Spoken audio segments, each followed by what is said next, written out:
रहीम अस्सलाम वालेकुम। मैं हूं करामत मुगल और सियासी बैठक में मेरे साथ हैं दिल राजा साहब और अलीना शिगरी साहब। बहुत शुक्रिया आपके वक्त का।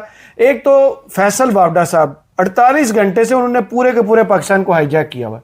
पॉलिटिक्स में अगर कोई डिस्कस चीज़ हो रही है तो भाई कंटेनर्स, कौन आ रहा है, कौन जा रहा है, किसके लिए अब मुश्किल वक्त शुरू होने वाला है, किसकी वीडियोज़ आने वाली हैं, किसके स्कैंडल्स आ रहे हैं, किस पर करप्शन के अब इल्ज़ामात लग रहे हैं, इस हवाले से गुफ्तगू करेंगे। इसके अलावा पाकिस्तान तहरीक इंसाफ जो है उसने 10,000 बंदे की कॉल दी थी, नहीं दी थी। अब एक बहस जो है नई नहज पर पहुंच चुकी है। अब तहरीक तहफ़्ज़े आईन पाकिस्तान ने उस मामले से थोड़ा सा तो कहते हैं गर्द हटाई है और कुछ चीज़ें सामने आई हैं कि कौन है असल कसूरवार। इस हवाले से गुफ्तगू करेंगे।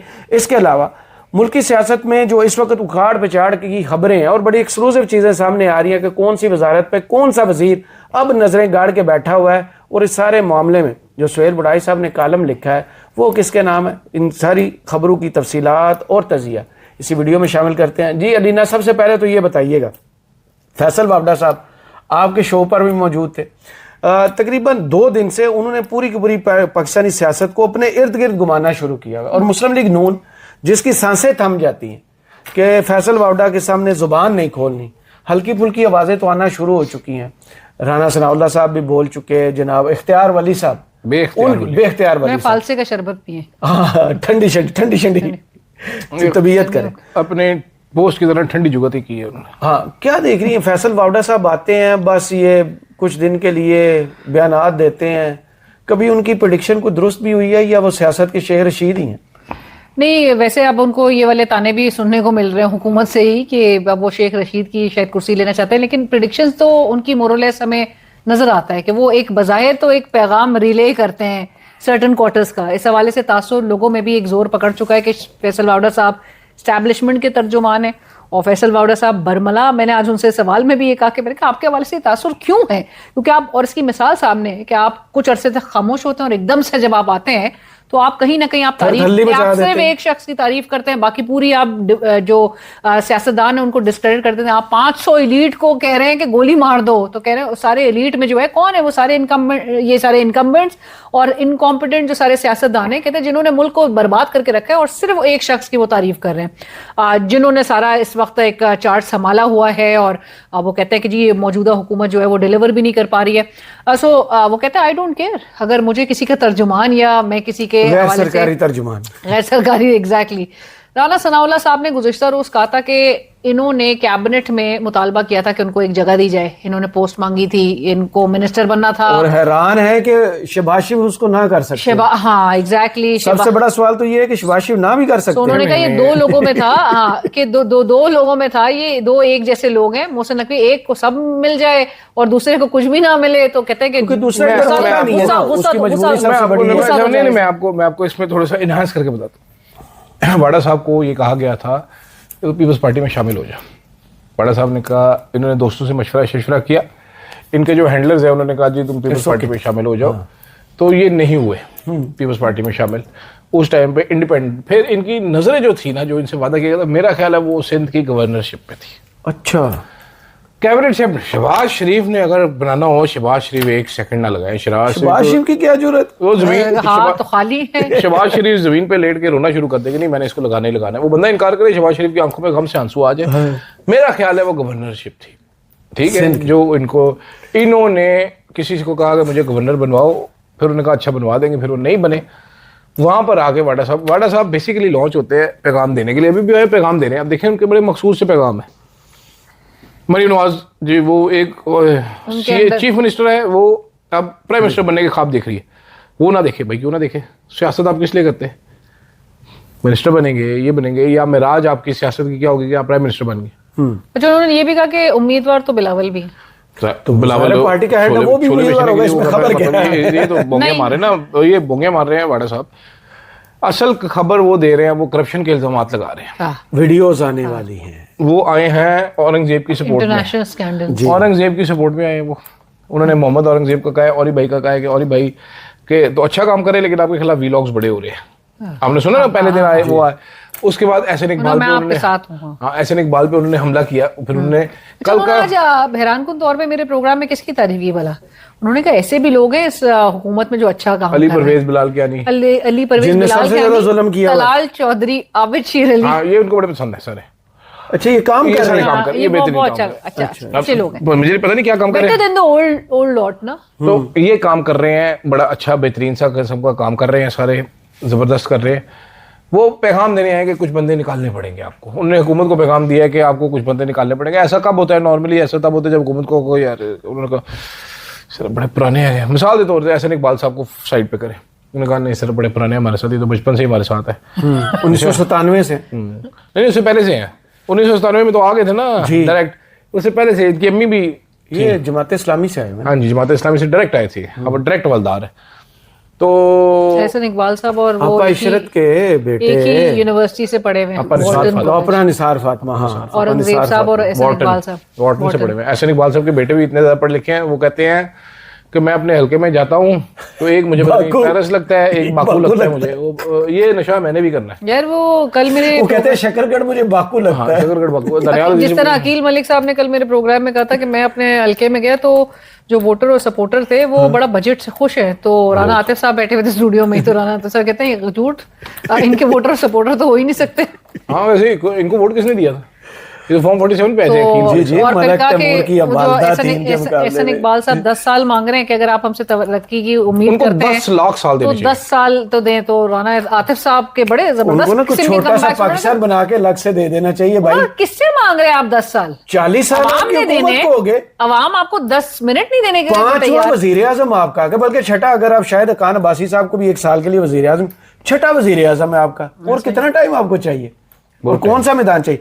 अब जो खबर ब्रेक हुई मीडिया में आज उखाड़ पछाड़ होने वाली है, अब तो मेरे ख्याल में बिल्कुल दुरुस्त फैसला है कि मोहसिन नकवी साहब को अगर वजीर खारजा बना दिया जाए, वजीर दाखिला का चार्ज ले दिया जाए और वजीर खजाना पे डायरेक्ट ही उस बंदे को ले आया जाए जो वजारत खारजा में हम बैठा बात है। नहीं कर रहे थे वजीर दाखिला खारजा के काम कर रहा है, हाँ, वही। और जो वजीर खारजा है वो खजाना की वोट बोल के अब वो संभाला बिल्कुल हुआ है। सही हो रहा है स्वैपिंग, अब ठीक हो रही है। लेकिन अब क्यों हो रही है? 2 साल तक आपने इंतजार किया, 2.5 साल में जब आप 2.5 साल टोपी सिस्टम हाँ, इसकी घुमाते टोपी जाएं। उसको दी, उसकी टोपी दी। अब नए हम ताजा दम होके आए हैं अवाम को बेवकूफ बनाने के लिए। Again same quality HR will produce the same results. आप जब तक पॉलिसी नहीं चेंज करेंगे तो ये चेहरे बदलने से तो जब कुछ नहीं तक आप इस्तेहकाम नहीं लाएंगे तब तक अब कुछ नहीं सेम कंपनी क्वालिटी बता एचआर नहीं है, लो क्वालिटी एचआर है। अच्छी क्वालिटी का एचआर कहां से लेके आएंगे? एंड देंगे। सबसे बुनियादी सवाल तो यही है ना कि मैंडेट अवाम तो आपको एक्सेप्ट ही नहीं फिर उस तरह से कर रही है। कितना प्यारा जुमला था, राना एहसान साहब ने बोला राना था। एहसान साहब बता रहे हैं कि जी 8500 रुपए से आप 2200 कैलोरी का खाना खा सकते हैं। माशाल्लाह। अब अलीना उसने जैसे टाई जो लगाई हुई थी वो कम से कम अलीना 10,000 मेरे से यहाँ ज्यादा पे की। का था। अलीना जैसे लोग गरीब जो है ना, कैलोरी गिन-गिन के खाना। समझदार कैलोरीज जो- कौन गिनता है? कैलोरी गिन के खाती है अलीना उनको शिकली तो खुराक साहब। पहले सुन 2 लेना टाइम की पूरी करे। 2200 कैलोरी आप जैसे इंसान को एक दिन में कम पड़ जाती है। एक दिन में हाँ। 8500 रुपए एक दिन में, ये एक दिन में 2500 कैलोरी खाती है ताकि इनका गुजारा हो जाए। नहीं, ठीक है, मैं गिन के खाती हूँ। तो गरीब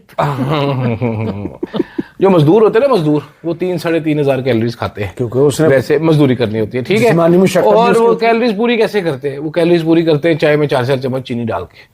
वो जो कहते हैं ना कि जी वो गरीब का जो बूस्टर है वो चीनी है। ठीक है, तो चीनी डाल के वो पूरे करते हैं। तो राना एहसान साहब ये एलिटिस्ट किस्म की बातें कैलोरियां बता रहे, बेवकूफ और फिर इसी हुकूमत ने चीनी भी महंगी इसके। कर दी थी। ये राना एहसान साहब जो है, अभी भेजेंगे फिर मंगवाएंगे। राना एहसान साहब के लिए हर बार सोशल मीडिया पे कैंपेन चलती है, इनको हर बार टिकट नहीं मिलता। अब मैंने कल एक कैलोरीज वाली बात सुनी तो मैंने इत्तेफाक किया शहबाज शरीफ से, इसको देना भी नहीं चाहिए। भाई चमक की बात की यार, माजरत के साथ, मतलब इतनी कुपों की बात यार। नहीं, लेकिन उन्होंने कहा था मैं ये कहना नहीं चाह रहा था, मैं कुछ तो और क्यों कह रहा है? ओ भाई आप बना दे 8500 रुपए में, आप महीने का बजट बना दे। आप इतने अक्लमंद हैं तो बना दे। 50,000 मिनिमम वेजेस रख रहे हैं 40 से 45,000 के दरमियान, तो 8,000 वाला अमीर कैसे हो गया? आप मुझे 1 लाख में बजट बना दे। कितना प्यारा किसी ने जुमला बनाए ना लिखा हुआ जरा। था कि खत्ते गुर्बत से नीचे नहीं लोग पहुंचे, आप खत्ते गुर्बत को उठा के नीचे लेंगे।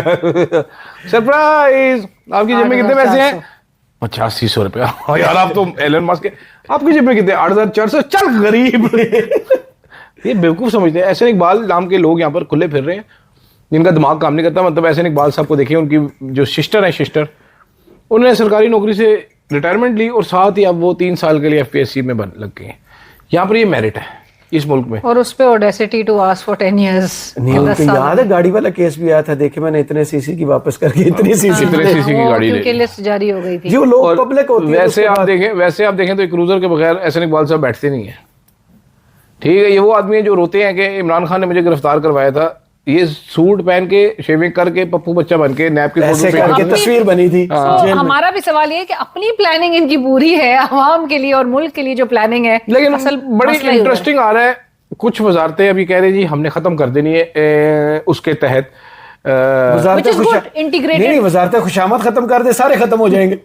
अब इंटरेस्टिंग चीज क्या है कि ये नारकोटिक्स जो है ना, ये एक जमाने में वजारत दाखिला का हिस्सा होता जी जी उसके पास ही वजीर भी वही होता था। फिर इन्होंने स्टेट मिनिस्टर कहा के पास कि एक रहती और वजीर जो है वो निकालते हैं इसमें, तो वजारत अलहदा कर दी, अब नारकोटिक्स की अलहदा हो गई। अब वो मर्ज करनी है। एक अच्छा सेकंड, आपको हाँ कैसर अब एक बंगाली सेकंड। वाली आपको हाँ उस जी टाइम मुझे से, पता है, हाँ। कैसर बंगाली बेचारा खुद ही निकल गया था ये उस खत्म टाइम करते पे करते। अगर कर लिया होता तो शायद फिर थोड़े पैसे बचा लेते आप। नहीं मैं आपको बताता हूँ, वजारत मौसलात है एक, कम्युनिकेशन। हाँ। अच्छा, उसमें से इन्होंने एक वजारत अलहदा निकाली है, उसका नाम पता है क्या है? Postal services. माशाल्लाह, जो इदारे ही तकरीबन खत्म हो चुके। जी, पोस्टल सर्विसेज इन्होंने निकाली है।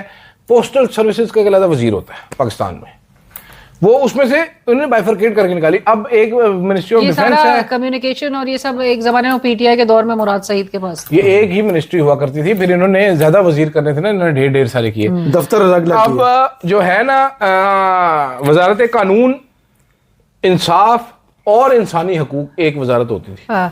फिर इन्होंने इंसानी हकूक भी से अलहदा की थी पीपल्स पार्टी के दौर में। इंसानी हकूक वैसे ही पाकिस्तान से अलग हो गया। हाँ, तो इंसानी हकूक अलहदा हुई थी, अब वो भी एक हो जाएगी। अच्छा, मिनिस्ट्री ऑफ डिफेंस और मिनिस्ट्री ऑफ डिफेंस प्रोटेक्शन, ये दो, अब मुझे नहीं पता डिफेंस प्रोटेक्शन करती क्या है, लेकिन इन दोनों को मर्ज करके एक करना है। By the way, Khawaja Asim को भी शायद मिनिस्ट्री ऑफ डिफेंस से हटा के उनको कोई गैर अहम वजारत दे दी जाए, जहाँ पे उनको नहरी अमूर दे देना चाहिए। मूत्रा नहर में छाले मारते हैं वो, किसमें है? मोतरा, है, दस्का मूत्रा की है। दा, मोतरा। पता नहीं वो उनको वैसे डिफेंस पोर्टफोलियो भी देकर उनको गैर अहम जैसा बनाया हुआ है। अपनी नहीं, मिनिस्ट्री में गैर अहम जो हरियाणा डार से हार गया वो कहाँ से अहम हो? नहीं अपनी मिनिस्ट्री में जा सकते हैं। हाँ, पहले तो ये सवाल कई है साल से नहीं गए, इधर ही बैठे फिरते रहते हैं। तो उनके पास सिर्फ पोर्टफोलियो है, वजारत नहीं है। हाँ, बट मेरा सवाल ये है कि जो अगर हुकूमत एक तरफ दावे कर रही थी कि हमने जी इकोनॉमी में स्टेबलाइजेशन हमने अटेन कर, अभी हम पिछले हफ्ते ही सुन रहे थे ना बजट से पहले इकोनॉमिक सर्वे रिपोर्ट जब आप पेश कर रहे थे, सब कुछ अच्छा दिखाया गया। और अब अगर ये खबर सामने आ रही है कि वजारत खजाना भी किसी और वापस से डार साहब को, जो कि डार साहब कहते थे we done it before we will do it again, आप उनको दे रहे, तो यानी कि औरंगजेब साहब के अंडर भी, एक तो खैर मैं इस बात से भी एग्री नहीं करती कि एक इंसान पे आप सारा मलबा डाल दें, लेकिन आप नहीं औरंगजेब साहब पे तो बिल्कुल मलबा डालना नहीं चाहिए। दिस रीशफलिंग एक्चुअली इंडिकेट्स कि आप डिलीवर नहीं कर रहे। आपकी गवर्नेंस में इतना मेजर जो है वो एक फ्लॉ नजर आ रहा है कि आप सिम तक का तयन नहीं कर सके, स्टेबलाइजेशन नहीं अटेन कर सके और आप डिलीवर नहीं कर सके लोगों को। आपको इसलिए रीशफलिंग करनी पड़ी। आप ये पीटीआई के दौर में ये लोग तनकीद करते थे ना कि जब आप रीशफलिंग, हर वक्त रीशफलिंग, वैसे उसमें एक पॉजिटिव चीज भी होती है ना, जो असर रसूख को बना चुके होते हैं, जो अपने नीचे वो रिश्तेदारों को भर्ती कर लिया, वजारत में एकदम से चेंज आता है तो थोड़ा सा काम वो रुक जाता है, फिर अगली वजारत में दोबारा शुरू कर तो वो शुरू से स्टार्ट होता है। इकोनॉमी ऑफ भर्तियां, हाँ, वो हो जाता है। दूसरी जानब सुहेल बड़ाई साहब भी कालम लिख रहे हैं, उनको ताना दिया था जनाब सूरज मगरिब मोहसन नकवी साहब ने कि वो रिटायर हो जाए। वैसे क्या खूबसूरत कॉलम लिखा है सुहेल बड़ाई, बहुत अच्छा लिखा है, बड़ी जुमला बड़ा कमाल, बड़ी जूतियां मारी है उन्होंने कि सहावत हमेशा रहेगी, ये वजारतें और हुकूमतें आनी जानी है, ये उन्होंने गुस्सा निकाल दिया। फिर चोई साहब, पता क्या होता है, नॉर्मली बड़े सारे लोग भूल जाते हैं कि साफी रिटायर नहीं होते। ठीक है, जरदारी साहब की आपको बात याद है ना कि सियासतदान रिटायर नहीं होता, उन्होंने कहा तुम इतने 3 साल रहने में, हमने हमेशा रहने यहाँ पर। सारी जिंदगी कियानी को बोला था उस टाइम में, जनरल कियानी को, आप देख लेना जनरल कियानी किधर है, कोई डिफेंड करने वाला भी नहीं होता, जिस टाइम मर्जी आके उड़ा दे जो मर्जी। तो साफियों के बारे में भी यही कहते हैं कि बिला वजह पंखा लेने की जरूरत नहीं होती आपको, ये इसने तो रोजाना दुकान खोलनी है, रोजाना यही काम करना है, वो 10 दिन खामोश रह लगा, 11वें दिन फिर वो फाइल निकल आएगी। वैसे भी ये जो दुख भरी कहानी है ना, अभी देख इस हुकूमत का जुल्म सितम ये पीक पे ले गए हैं ना, हर चीज की एक पीक होती है, हमेशा तो अल्लाह की जात में रहना, उसके बाकी हर चीज को डिक्लाइन है। बिल्कुल सही। तो आपने कौन सी ऐसी जगह है जहां पर आपने जुल्म नहीं किया? ठीक है, हर जगह पे आपने जुल्म किया, शदीद जुल्म किए लोगों के ऊपर, लोगों की तौहीन की है, लोगों की इंसल्ट की है आपने लोगों बंदे मरवाए हैं बाकायदा इस हुकूमत ने अपनी सरपरस्ती में। ये मरीम नवाज साहिबा जो आके अभी कह रही है CCD, आज उस बच्चे की रिपोर्ट आपने पढ़ी है? 11 गोलियां 11 गोलियां उस बच्चे को आपने, लगी। उसके लंग्स, इंटेस्टाइन, पेट सब छलनी करके रख दिया।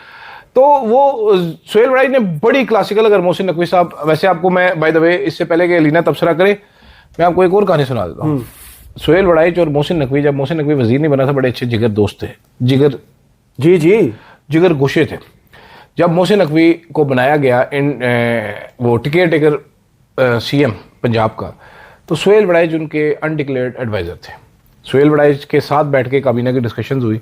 सुहेल वड़ाइच ने अपने एक दो रिश्तेदार एडजस्ट भी करवाए उस टाइम पे, जिगर गोशे हुआ करते थे। ये मैं आपको बता रहा हूँ, सुहेल वड़ाइच का एक रिश्तेदार वजीर था केयर टेकर मोहसिन नकवी के अंडर, ठीक है। फिर होता क्या है, जब ताकत आती है तो करप्शन आती है। एब्सोल्यूट पावर करप्ट एब्सोल्युटली बोलते हैं ना, एब्सोल्यूट पावर है मोहसिन, वो बंदे को बंदा किधर समझता है। फिर वो कहता है जा बुढ़िया तू रिटायर हो गया, तू क्या गल क्यों की थी यार, तूने फील्ड मार्शल के खिलाफ ये बात की, तूने फील्ड मार्शल की खबरें की, तेरी ये औकात, तेरी ये जरूरत है, भाग इधर से। उसने तो हुकूमत के बारे में की ना, सवाल शुरू हो, वो तो बाद में की ना, पहले लड़ाई कहाँ से शुरू हुई? लड़ाई शुरू हुई जब ब्रसल्स में फील्ड मार्शल की तकरीर रिपोर्ट की, ठीक है। तो वो वहां से फिर मोहसिन नकवी सब नाराज हो गए। फिर उन्होंने कहा जा बुढ़े तू रिटायर हो जा। बुढ़े फिर रिटायर नहीं होते, बुढ़े ने आज फिर कलम चला दिया। बुढ़े ने आज थोड़ा सा कलम चलाया, अगर जरा थोड़ा सा और कलम चलाएगा ना मोहसिन नकवी को, उस जगह पे कट लगेगा, किसी को बता नहीं सकेगा। जी सुहेल वड़ाइच साहब, हुकूमतें आनी जानी है, हम यही हैं। नहीं बिल्कुल, वो अदील ने प्रीटी मच सम अप कर दिया। लेकिन मुझे हैरत इस बात पे होती है कि जो हम सीसीडी की बात कर रहे थे, इतना कुछ मुल्क में हो रहा है, लेकिन हमारे जो कोलीग्स हैं उनकी तरफ से सिर्फ और सिर्फ फोकस किस बात पे है? 9 मई पीटीआई 9 मई पे कुछ क्यों नहीं हो रहा? मतलब आप वो देखिए, अभी हम बात कर रहे थे ना कि भाई डिवाइन इंटरवेंशन भी फिर होता है जब आप नाहक लोगों के साथ, आपने अभी मुल्क का नौजवान जो बच्चा है आपने जेलों में डाला हुआ है, उस 3 साल हो चुके हैं इस बात को। सो 3 साल से आपने अपने मुल्क के नौजवान, जो आप नौजवान हमारा एहसासा पाकिस्तान का एक मुस्तकबिल का मेमार, उस बच्चे को आपने उसका फ्यूचर एट स्टेक रख दिया है, बर्बाद कर दिया आपने। ब्रेन गेन वाला 3 साल से आपने जेलों में ऑप्शन छोड़ा है आपने नौजवान लोगों के। मैं तो उनकी बात कर रही हूँ ना जो अभी इस वक्त जेलों में, ठीक है। आपने उनकी हालत जार इंसान को ही देखे। हमारे यहाँ पे जो टाउट्स हैं माजरत के साथ, वो आगे सवाल क्या रखते हैं कि जी 9 मई में क्या हो रहा है, 9 मई पे कब कठेरे में लेकर आएंगे। मतलब जितने इस वक्त जेलों में, आप उनकी आवाज नहीं बन सकते। आप सीसीडी में जो कुछ सीसीडी की जानिब से हो रहा है, जो कुछ किया जा रहा है यहाँ गरीबों के साथ, आप उसके लिए आवाज नहीं उठा रहे। तो आपने मतलब अगर सिर्फ इस मुल्क में रह के पैसा कमाना है, खुशामद करनी है, मतलब माजरत के साथ, तो फिर लोगों में आवाम में फिर सही डिस्क्रेडिट हुए हैं ऐसे लोग। तो गालियां खा रहे हैं, साफत इसीलिए तो मर रहे हैं पाकिस्तान में। ये बार बार कहा जाता है इलेक्ट्रॉनिक मीडिया मरने लगा है। इलेक्ट्रॉनिक मीडिया क्यों मर रहा है? इलेक्ट्रॉनिक मीडिया इसलिए मरे क्योंकि कुछ रिपोर्ट ही नहीं, क्रेडिबिलिटी नहीं है ना, जो रिपोर्ट हो रहा है उसकी क्रेडिबिलिटी नहीं है। अब लोग जो है वो कंट्रोल्ड कंटेंट। हाँ, और सेकेंडली मतलब ये भी देर से ही वड़ाइच साहब के हवाले से भी हम भी उस दिन बात कर रहे थे, और मैं अभी भी ये बात रिएटरेट करूंगी, वड़ाइच साहब भी बहुत देर से, और ये खुद से नहीं, मतलब बहुत ऑर्गेनिकली ये चीजें लेवल, ये पॉइंट्स वो हो रही है, क्या होता है स्कोर सेटलिंग जो होती है। अब यार कल मैंने सुना है कि वो एक कोई ब्रीफिंग हो रही थी बहुत बड़ी, तो वहां पर डीजी साहब ने कहा कि कोई मुल्तान का साफी है तो कोई कश्मीर का साफी है तो कोई मुल्तान की साफन कहती मैं कश्मीर की हूँ। तो वो अब लोग खोजे, मुझे जरूर बताएं। मुझे भी बताया, आपको भी बताया। मुझे तो लग रहा है कि तो अगर डीजी साहब वो मौजूद थी, शुक्र करो डीजी साहब ने ये नहीं कह दिया कि यहाँ पर कोई शहीद मौजूद है, उसने कहा था मैं ही हूँ जी, ठीक। और वो एक मंसूब चीज भी चल रही है, चलो वो उसको छोड़ देते। पीटीआई, हाँ जी पीटीआई अब पीटीआई के लिए 10,000 बंदा जो है वो छेड़ बन गई है। हाँ छेड़ बन गई और आपस में ही लड़ रहे हैं। अब 10,000 की कॉल आई थी, नहीं आई थी, झूठ बोलने की क्या जरूरत। अगर कॉल आई थी 2,000 बंदा तो था वहां पे, 2,000 बंदा तो अब जानबूझ के ही हो रहा है। कॉन्फिडेंस बिल्डिंग मेजर चल रहे हैं, हुकूमत में बैठे हुए लोग ही एस्टेब्लिशमेंट के साथ कुछ साजबार कर सकते हैं, तंजीमी ओहदेदार तो नहीं कर सकता। अब सुहेल अफरीदी साहब कल भी नहीं आए और शफी जान साहब कह रहे थे कि वो कानूनी टीम के साथ मुशावरत कर रहे हैं। कितनी लंबी आपने बजट पर मुशावरत करनी है, या पेश कर रहे हैं या पेश नहीं कर रहे हैं। अगर आप पेश कर रहे हैं तो बुरी पेश कर रहे हैं, सरप्लस पेश कर रहे हैं, या बुरी नहीं कर रहे हैं। नहीं, इसके अलावा क्या हो सकता है? मैं अब आपको 2-3 चीजें बताती हूँ। 3 महीने के लिए तो आप बजट पेश करने पर ये एक फैसला कर लिया गया है पीटीआई की तरफ से। ही आएगा। सलमान अकरम राजा साहब ने कहा था 30 जून तक अगर इमरान खान साहब से मुलाकात पीटीआई की आदत की बजट मशावरत के हवाले से नहीं करवाई गई तो, और अगर 30 जून को करवाई गई तो नहीं कर। अब आपको पता है मशावरत के लिए और मुलाकात जो है वो तो वैसे ही रूल आउट कर देना, क्योंकि हुकूमती अभी तक रवैये से लग रहा है पावर भी नहीं है वैसे करने, और हाँ, और ये डर गए हैं ना, क्योंकि वहां से कोई ना कोई पैगाम तो आएगा। हाँ। इमरान खान साहब will not be coming slow, जितना कुछ अभी उनके साथ डर कर ये दिया है है। कोई बड़ी कॉल आ सकती है एहतजाज की कॉल अब पे वैसे इमरान खान साहब को भी पता है कि इंप्लीमेंट तो कुछ करना नहीं है इस क़यादत ने, जो कि बाहर बैठ के 3 साल लेकिन से बेइज्जत तो होंगे ना लोगों में। हाँ, एक्सपोज और मजीद जरूर हो जाएंगे, शायद यही हो जाएगा। लेकिन मैं आपको बताना चाहती हूँ कि पीटीआई, विद इन पीटीआई क्या हो रहा है। एक तो उनकी लीडरशिप मॉक कर रही है, मजाक उड़ा रही है इस बात का कि ये 3 महीने के लिए अबूरी, either you present the budget और you don't present the budget. फिर गवर्नमेंट चली जाएगी ना, 3 अब महीने नहीं के लिए आप करके तो प्रेशर में आ रहे हैं ना आप। ये डॉक्टर इबादुल्लाह, आज डॉक्टर इबादुल्लाह ने कहा है कि जी संगीन नताइज होंगे, क्योंकि पंजाब का बजट पेश हो गया, सिंध का बजट पेश हो गया, उनका संगीन फाइनेंशियल अनसर्टेनिटी क्रिएट हो जाएगी ये वो। सो इन्होंने जितना कुछ ये कमिटमेंट वो नेशनल इकोनॉमिक काउंसिल की मीटिंग में कर चुके हैं, तो इन्होंने प्रेजेंट तो करना ही है। This is just face saving. दूसरी बात ये, पीटीआई के अपने लीडर्स ऑफ द रिकॉर्ड, मेरी जिनसे बात हुई है, उन्होंने ये बात कही है कि अचकजई साहब और गौहर साहब इमरान खान साहब से राब्ते में मुलाकात भी हुई है। हाँ जी, ये बहुत से साहब आप लाख आके तरदीद करें, ये पीटीआई के अंदर से ये लोग बोल रहे हैं। 15 जून की मैं तारीख बता देता हूँ, 15 जून की रात की बात है। बहुत से लोग दावा कर रहे हैं कि उनकी मुलाकात, दिल हो गया दिल। अच्छा, ये सुन के अच्छा, खैर अच्छा ये अच्छा दिल को बचाना। तो गौहर खान साहब ने, वैसे मैं एक बात सुने, इमरान खान साहब से अब तक मुलाकात नहीं हुई है। प्रेशर डालना चाह रहे हैं आप 30 जून का। 10,000 बंदा आपने कल भी नहीं इकट्ठे किया, उस पे भी आप पूरी पीटीआई अभी भी डिवाइडेड है। गौहर साहब तो आज असेंबली में कह रहे हैं कि जी आए हमारे साथ एमओयू, हम कमिटमेंट जो है वो साइन कर लेते हैं इस ऐवान को मजबूत बनाने के लिए, अदलिया को मजबूत बनाने के लिए। कौन सी अदलिया 2687 तरमीम के बाद? कौन सा ऐवान? वो ऐवान के जिसमें आप ऑपोजिशन में बैठे हुए, जबकि आपको बैठना ट्रेजरी बेंचेस पे चाहिए था। सो गौहर साहब ने वैसे ही सरेंडर कर दिया। तकरीर तक तो नशर नहीं होती, आपने क्या करना है वहां पर? क्या देख रहे हैं पीटीआई के अंदर लड़ाइयां? नुकसान तो इमरान खान का ही हो रहा है एट द एंड। आहो, अच्छा, लेकिन चौधरी साहब आज जो अचकजई साहब ने कर दिया है, हाँ, शायद खटक के साथ, वो भी अखीर ही था। अचकजई साहब ने एक प्रेस रिलीज आज जारी कराई है। ये जारी करता है जनाब अखुंदजादा हुसैन यूसुफजई जी, उनके तर्जुमान। पाकिस्तान तहरीक इंसाफ की क़यादत ने मुतअद्दिद मरतबा कायदे हिज़्ब इख्तिलाफ महमूद खान अचकजई को की अडयाला जेल के बाद 10,000 वर्कर्स की कॉल पर गुजारिश की कि अगर अडयाला जेल के बाद धरना एहतजाज का एक वक्त मुतय्यन कर दिया जाए तो हम एक बड़ी तादाद में वहाँ पहुँचने में कामयाब हो जाएंगे। जिस पर अचकजई साहब ने वज़ीर आज़म की बहन अलीमा खान तक पैगाम पहुँचाया, जिन्होंने इत्तफाक़ राय हुआ। जिसके बाद 11 जून को पार्लियामेंट हाउस में पीटीआई के पार्लिमानी क़यादत बशमूल चेयरमैन बैरिस्टर गौहर और पार्लिमानी लीडर शाहिद खटक भी मौजूद थे। गोश गुजारिश की कलीमा ने एक मुकर्रर वक्त कर दिया। अब इस मंगल को उन्हें धरना वक्त मुकर्रर कर देना है। उसके बाद अलीमा खान ने एक ट्वीट की और ट्वीट में बताया कि जी 4 से 7 आ जाएं आप।